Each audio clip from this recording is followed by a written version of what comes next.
ஆண்டு கொண்டிருக்கக்கூடிய கேடுகெட்ட நரேந்திர மோடியின் இருக்கிற அமைப்பை சிதைக்கிற நோக்கம் கொண்ட கெட்ட எண்ணம் கொண்ட ஒன்றிய அரசு இதை அமல்படுத்துகிறது. இங்க தலித் மக்கள் இருக்காங்க, கிறிஸ்தவ மக்கள் இருக்காங்க, இங்கேயே பிறந்து வளர்ந்து நம்ம நாட்டோட கலாச்சாரத்தை புரிஞ்சுக்கணவங்களாம் இருக்காங்க. நாட்டுடைய பிரதமர் கணக்கெடுப்புல விட்டுட்டாரு. இப்ப அவங்கள்ட்ட கேட்டா நாங்க தான் தேர்தல் வாக்குறுதியில சொன்னோமே. இந்த அறிவிப்புகள் மக்களை முட்டாளாக்கக்கூடிய ஒரு அறிவிப்புகள். இன்றைக்கு தேர்தல் நெருங்குகிற போது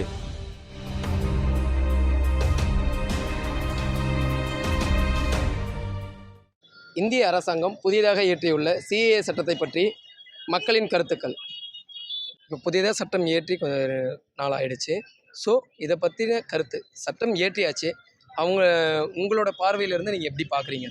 சட்டம் இயற்றியிருக்காங்க, நிறைய ஆர்வலர்கள், அரசியல் பிரமுகர்கள் எல்லாத்தையும் கேட்டுட்டு நீதித்துறையில் இருக்கவங்க எல்லார்ட்டையும் ஆலோசனை பண்ணி தான் இந்த முடிவு எடுத்திருப்பாங்க.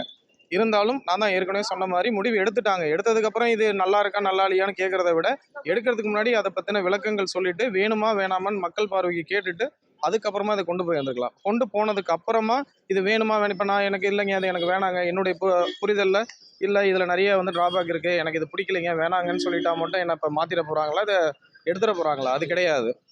நாட்டுடைய பிரதமர் கணக்கெடுப்புல விட்டுட்டாரு. அப்படி இருந்த இந்த கணக்கெடுப்புல இந்த சட்டத்தை இன்னைக்கு நடைமுறைப்படுத்துறாங்க, சட்டமா ஆக்கிட்டாங்க.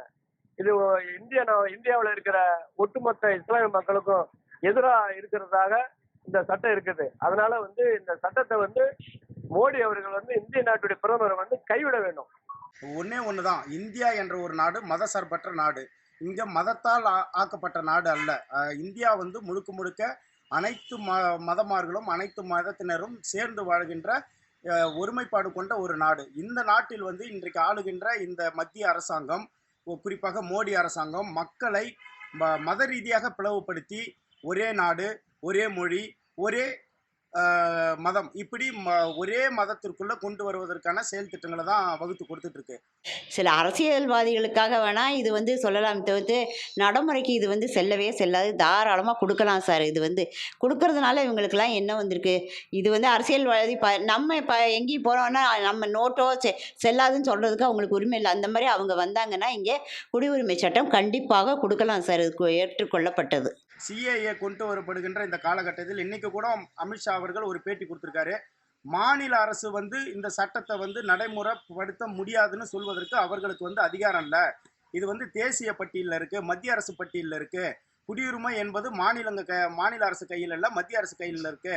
அதனால அது ஆட்டோமேட்டிக்கா அது நடைமுறைக்கு வந்துடும் அப்படின்னு சொல்லியிருக்காரு. பாராளுமன்றத்தில் இந்த மசோதா தாக்கல் செய்ததே தவறு, அரசியலமைப்பு சட்டத்துக்கு எதிரான. ஆனால் இவருடைய நோக்கம் அதுவல்ல.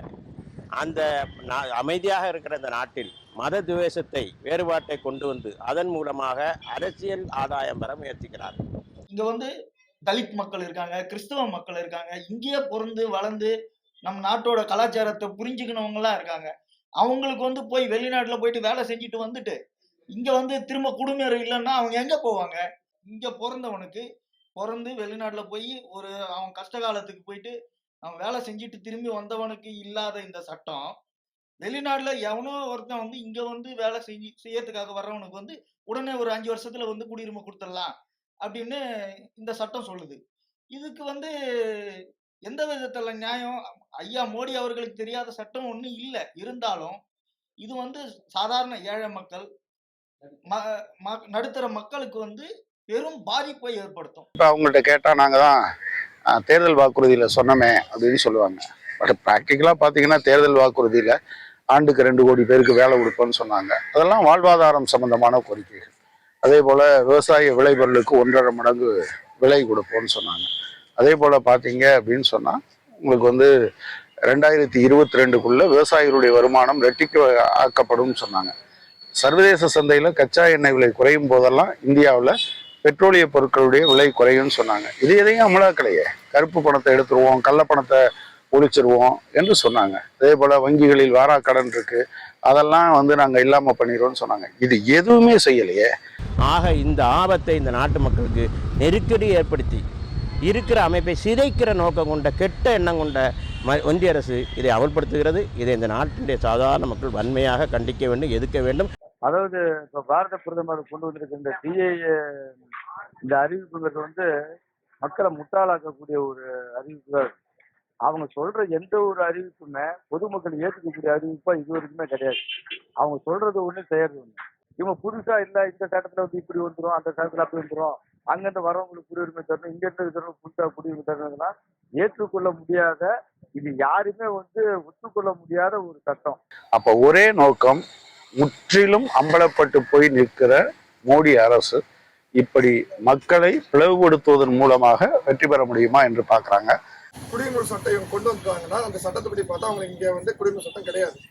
சிஏங்கிறது அதுதான் ஒரு காரணம் சொல்றாங்க. அப்படி இருக்கும்போது இந்துக்களுக்கு மட்டும்தான் குடியுரிமை சட்டம் வழங்கப்படும். அதர் ஸ்டேட்ல இருந்து வேற நாட்டில் நீங்க வரக்கூடிய சிறுபான்மை மக்களாக இருக்கட்டும், யாராக இருக்கட்டும் அவங்களுக்கு வழங்கப்படாதுங்கிறது இது எவ்வளவு ஏற்றுக்கன்னு தெரியல. இந்த தேர்தல் நேரத்தில் இது வந்திருக்குது. குடியுரிமை சட்டம் மக்கள் மத்தியில் அது ஒரு அதிர்வாகவும் ஒரு வேதனைக்குரிய விஷயமா மக்கள் மத்தியில் இருக்குது. குடியுரிமை சட்டம் அது திரும்ப பெற வேண்டும் என்று மத்திய அரசை கேட்டுக்கொள்கிறோம். ஆனா இதெல்லாம் நிறைய பாதிப்பு இருக்குது. இந்த பாதிப்பு பார்க்கும் போது ஒரு பக்கம் இந்துக்களுக்கு மட்டும் இங்க வந்து இந்துக்களுக்கு உண்டு குடியுரிமை சட்டம் உண்டு, ஆனா சிறுபான்மை மக்கள் இங்க அனுமதி கிடையாதுங்கிறது இது ரொம்ப பாதிப்பா இருக்குது. இது இவங்க சட்டத்தை அதே மாதிரி இப்ப இந்த டைம் கொண்டு வர அவசியம் இல்லை. இது எப்பயும் நிறைவேற்றிட்டாங்க. ஆனா நிறைவேற்றிட்டு இப்ப எலெக்ஷன்ல பக்கம் இப்பதான் கொண்டு வரணுமா? இந்த சிஏஏ சட்டம் கொண்டு வருவதால் இஸ்லாமியர்களையும் இலங்கை தமிழர்களையும் இந்த நாட்டை விட்டு அப்புறப்படுத்தி விடலாம் என்று கனவு காண்கிறார்.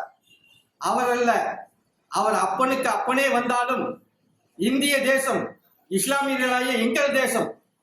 இந்துக்களின் மீதும் அவங்களுக்கு ஒரு பெரிய நம்பிக்கை இல்லை, அகதிகளின் மீதும் அவங்களுக்கு ஒரு பெரிய கரிசனம் கிடையாது, தேசத்தின் மீதும் கிடையாது என்பதுதான் அதில் இருக்கக்கூடிய. அதாவது ஒரு குறிப்பிட்ட மதத்தினுடைய அதிகப்படியான வாக்குகளை பெறுவதற்காக 2019 இவர்கள் இந்த சட்டத்தை அன்றைக்கு பாராளுமன்றத்தில் கொண்டு வந்தார்கள்.